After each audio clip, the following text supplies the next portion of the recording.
नमस्कार, मैं मनोज बिश्नोई और इस रेड प्लस न्यूज़ पर आपका बहुत स्वागत है।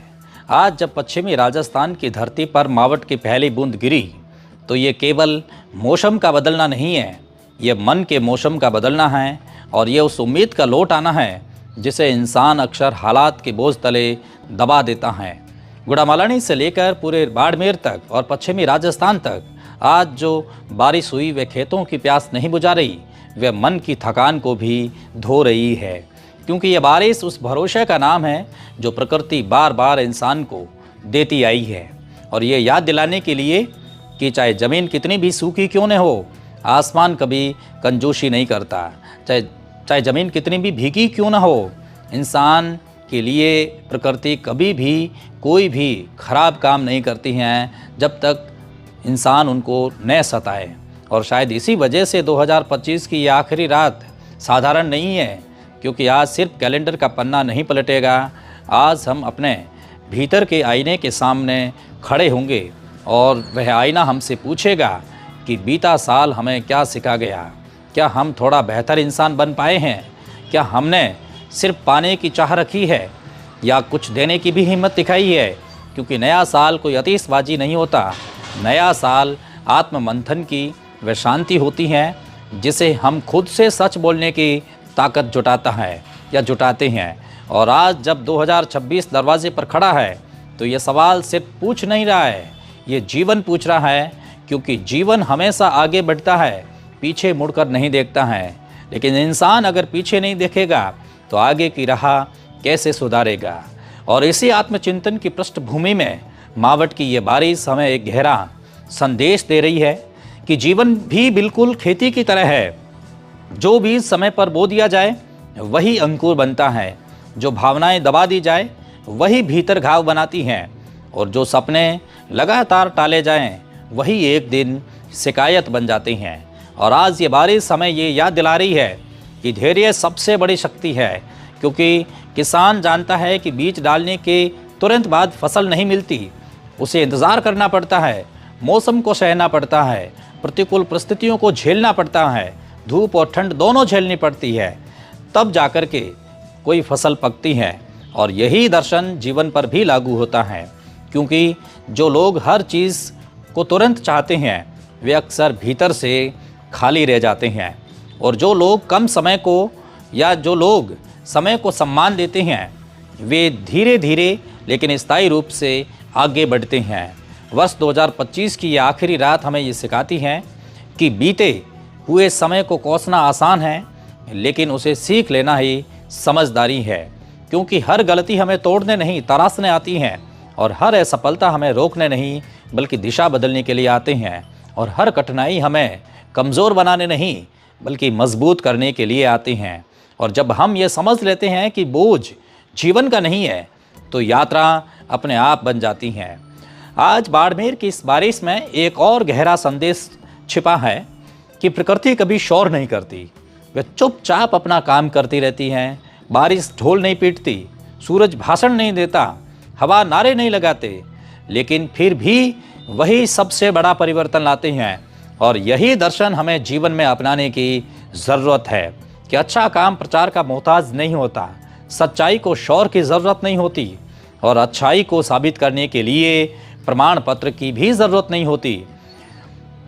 आज जब हम नए साल की दहलीज पर खड़े हैं तो ये वक्त है कि अपनी प्राथमिकताओं को नए सिरे से देखने का, समझने का कि दौड़ किसके लिए है, मंजिल कहाँ है और कीमत क्या चुकानी पड़ रही है।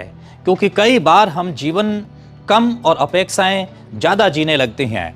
हम वह बनने की कोशिश करते हैं जो दूसरे चाहते हैं, न कि हम वह बनने की कोशिश करते हैं जो हम चाहते हैं।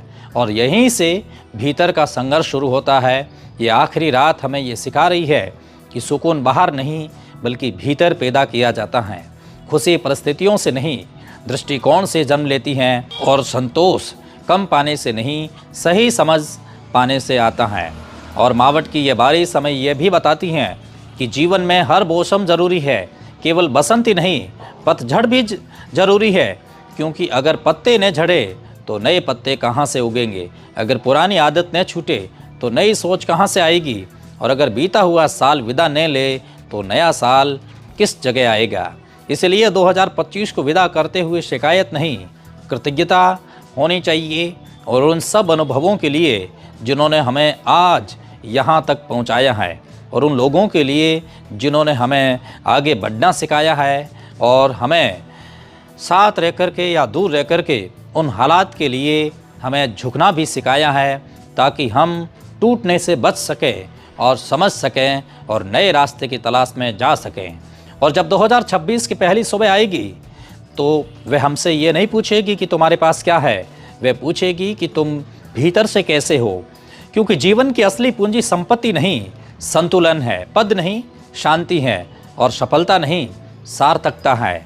आज की रात हमें ये संकल्प लेने की एक अवसर है, या आज की रात हमें ये संकल्प लेने का एक अवसर देती है कि हम तुलना कम करेंगे और स्वीकार ज़्यादा करेंगे, शिकायत कम करेंगे, प्रयास ज़्यादा करेंगे और उम्मीद कभी नहीं छोड़ेंगे। क्योंकि उम्मीद वही शक्ति है जो रेगिस्तान में भी हरियाली उगा देती है।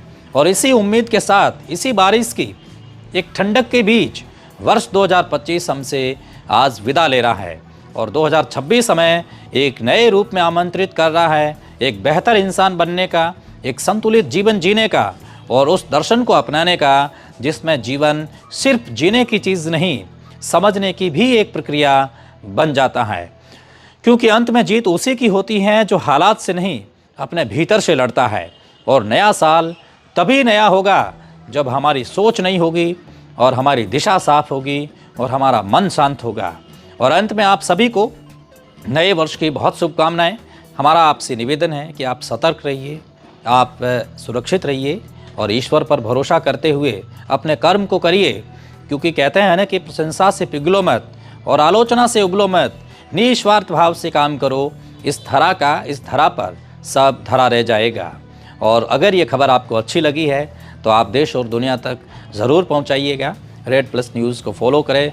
और एक बार फिर से आप सभी को इस नए वर्ष की बहुत शुभकामनाएं।